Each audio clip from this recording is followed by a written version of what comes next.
200 pamilyang evacuees dahil sa hagupit ng bagyong Maymay sa San Fernando, La Union.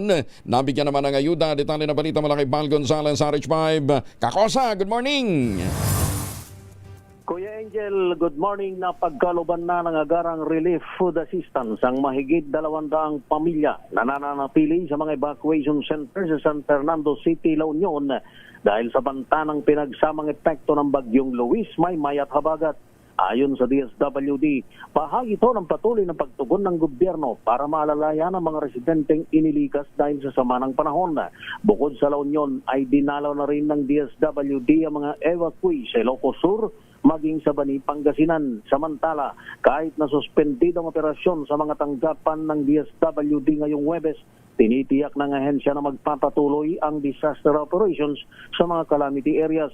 Sa initial report ng DSWD Field Office 1 sa Ilocos Region, nasa mahigit 143,000 food at non-food items ang nakantang may pamahagi sa mga biktima ng bagyo at habagat.